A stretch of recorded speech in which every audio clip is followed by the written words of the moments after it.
Bismillahirrahmanirrahim. Assalamualaikum warahmatullahi wabarakatuh. Bertemu lagi dengan saya Akmal. Saya akan menjelaskan tentang kegiatan-kegiatan yang sering kita lakukan di sekolah. Ya, kegiatan pertama yang akan saya jelaskan yaitu kegiatan seremonial formal di sekolah.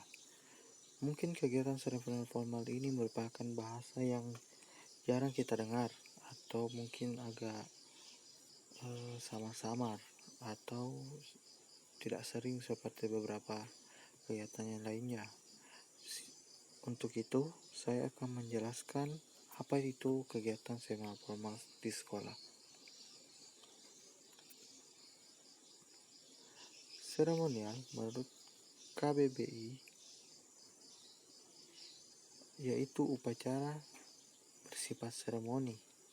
Ya, seremonial formal adalah suatu kegiatan yang sifatnya upacara atau perayaan yang biasanya kita lakukan di peringatan HUT RI dan Hari Besar Nasional.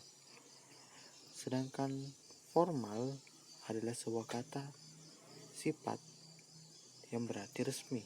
Jadi ketika kita gabungkan antara seremonial dengan formal, berarti kita bisa menyimpulkan bahwa kegiatan yang berupa perayaan atau upacara yang bersifat resmi. Salah satu contoh kegiatan formal di sekolah yaitu upacara bendera. Contohnya pada sekolah MAN 1 Makassar. Upacara biasanya dilaksanakan pada hari Senin pukul 7:15 WITA. Kegiatan ini mewajibkan seluruh warga sekolah untuk mengikutinya dengan petugas pengibar bendera diberikan kepada pengurus paskibraka yang ditugaskan pada hari tersebut dan seluruh siswa berbaris sesuai kelasnya dengan teratur. Adapun tujuan dilaksanakannya upacara bendera di sekolah menurut Departemen Pendidikan dan Kebudayaan sebagai berikut. Yang pertama, membiasakan bersikap tertib dan disiplin. Yang kedua, membiasakan berpenampilan rapi.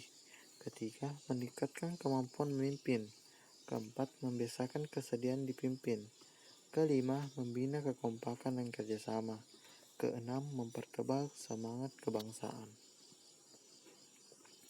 Inilah salah satu potret kegiatan upacara bendera yang diadakan di sekolah MA Negeri 1 Kota Makassar. Selanjutnya, kegiatan yang masih termasuk kegiatan seremonial formal sekolah yaitu rapat. Rapat merupakan suatu bentuk media komunikasi kelompok yang bersifat tatap muka yang sering diselenggarakan oleh banyak organisasi, baik swasta maupun pemerintah. Briefing adalah pengarahan singkat.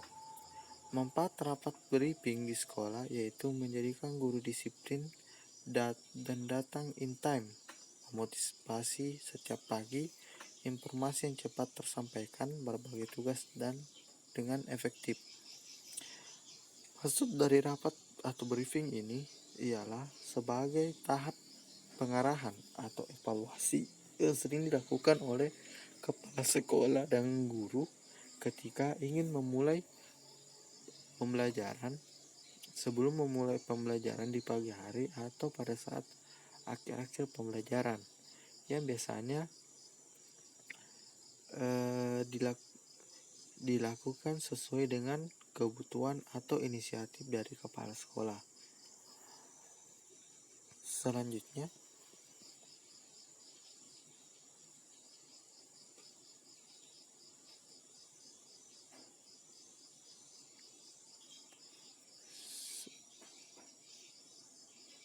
contohnya saja pada sekolah MAN 1 Makassar. Briefing dilaksanakan setiap hari Senin oleh para guru dan kepala sekolah. Agenda ini dilaksanakan setelah selesainya kegiatan upacara bendera. Namun terkadang jika tidak memiliki waktu yang cukup, maka briefing dilakukan melalui grup WhatsApp. Selanjutnya yang saya jelaskan yaitu kegiatan kulikuler, kokurikuler, dan ekstrakurikuler. Yang pertama, pada pasal ketiga Undang-Undang Nomor 20 Tahun 2003 tentang Sistem Pendidikan Nasional menyebutkan bahwa pendidikan nasional bertujuan untuk perkembangan potensi agar menjadi manusia yang beriman, bertakwa terhadap Tuhan Yang Maha Esa, berakhlak mulia, sehat berilmu, cakap, kreatif, mandiri, dan menjadi warga negara yang demokratis serta bertanggung jawab. Pengembangan potensi peserta didik sebagai dimaksud dalam tujuan pendidikan nasional tersebut dapat diwujudkan melalui kegiatan interkurikuler, kokurikuler, dan ekstrakurikuler.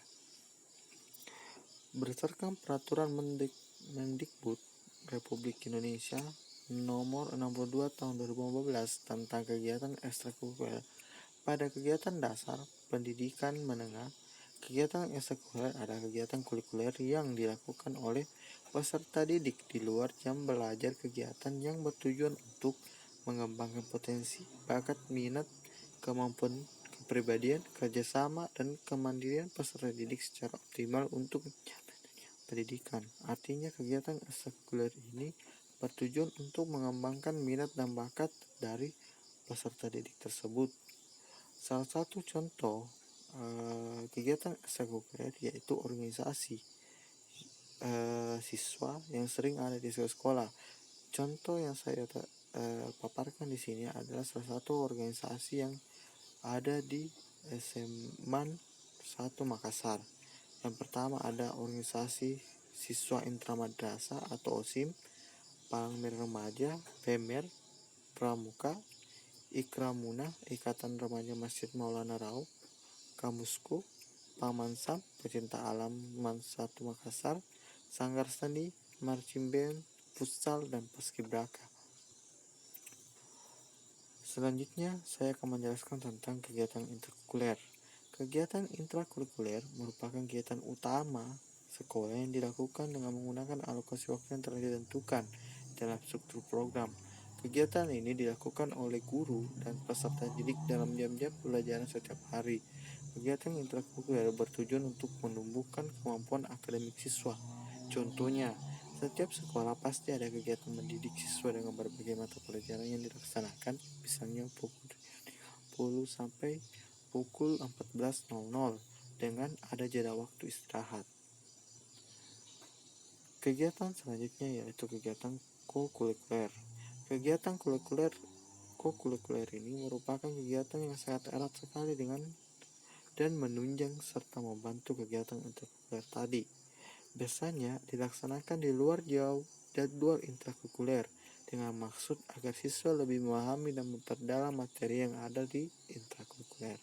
Contohnya, penugasan atau pekerjaan rumah ataupun tindakan lainnya berhubungan dengan materi intrakurikuler yang harus diselesaikan oleh siswa. Di sekolah MAN 1 Makassar, mereka sering melakukan kegiatan study tour setiap tahunnya. Kegiatan ini melibatkan semua angkatan aktif yang berada di sekolah. Tur ini sering mengunjungi tempat-tempat sejarah beredukasi di Jawa. Namun untuk tahun ini study tour tidak dilaksanakan sebab kurangnya peminat dari siswa, sebab tergantung pada banyak siswa yang mengikuti study tour. Itu merupakan salah satu kegiatan kokurikuler yang sering dilakukan sekolah. Selanjutnya, praktik-praktik pembiasaan di sekolah. Pembiasaan merupakan upaya praktis dalam pendidikan dan pembinaan anak. Hasil dan pembiasaan yang dilakukan seorang pendidik adalah terciptanya suatu kebiasaan bagi anak didiknya. Pembiasaan yang dilakukan sejak dini akan membawa kegemaran dan kebiasaan tersebut menjadi semacam kebiasaan sehingga menjadi bagian yang tidak terpisahkan dari kepribadiannya. Macam-macam pembiasaan. Ada namanya pembiasaan itu terbagi atas 4. Yang pertama kegiatan rutin, kegiatan spontan, dan kegiatan terprogram, dan kegiatan keteladanan. Kegiatan rutin ada kegiatan yang dilakukan secara reguler dan terus-menerus di sekolah. Sedangkan kegiatan terprogram ialah kegiatan yang dilaksanakan secara bertahap, disesuaikan dengan kalender pendidikan jadwal yang telah ditetapkan. Kegiatan spontan adalah kegiatan yang dilakukan tanpa dibatasi oleh waktu dan tempat dan ruang. Kegiatan keteladanan yaitu kegiatan dalam bentuk perilaku sehari-hari yang dijadikan contoh atau idola. Contoh kebiasaan rutin. Yang pertama itu berdoa sebelum memulai kegiatan Kegiatan ini bertujuan untuk membiasakan peserta didik melalui berdoa sebelum memulai segala aktivitas. Kedua, sholat duha bersama-sama. Impak siswa, piket kebersihan kelas, berdoa di akhir pelajaran, sholat duha bersama-sama.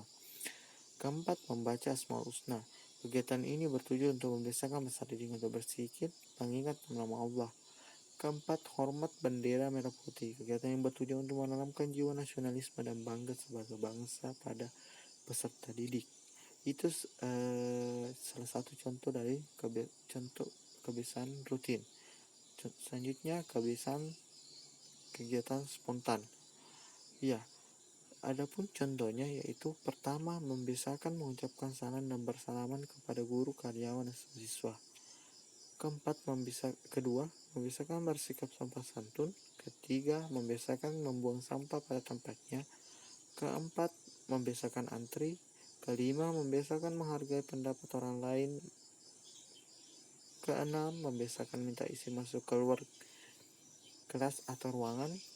Selanjutnya, membiasakan menolong atau membantu orang lain. Membiasakan menyalurkan aspirasi melalui media yang ada di sekolah seperti majalah dinding dan kotak curhat BK. Selanjutnya, membiasakan konsultasi kepada guru pembimbing atau guru lain sesuai kebutuhan. Selanjutnya, kegiatan terprogram. Salah satu contoh kegiatan terprogram yaitu kegiatan class meeting, kegiatan karya wisata, kegiatan memperingati Hari Bahasa Nasional, kegiatan pentas seni akhir tahun, kegiatan lomba mata pelajaran seperti Olimpiade Matematika, Pesona Fisika, lomba mading, dan lain-lainnya. Adapun kegiatan terakhir yaitu kegiatan Kema Akhir Tahun Pelajaran atau disingkat KATP. Selanjutnya, kegiatan keteladanan. Contoh kegiatan keteladanan yaitu pertama, membiasakan berpakaian rapi. Kedua, membiasakan datang tepat waktu. Ketiga, membiasakan berbahasa dengan baik. Keempat, membiasakan rajin membaca. Kelima, membiasakan bersikap disiplin. Ya, itulah tadi penjelasan saya tentang deskripsi kegiatan di sekolah. Saya mengucapkan terima kasih atas perhatiannya. Silakan like, subscribe, dan komen ketika memang konten ini bermanfaat bagi kalian. Wassalamualaikum warahmatullahi wabarakatuh.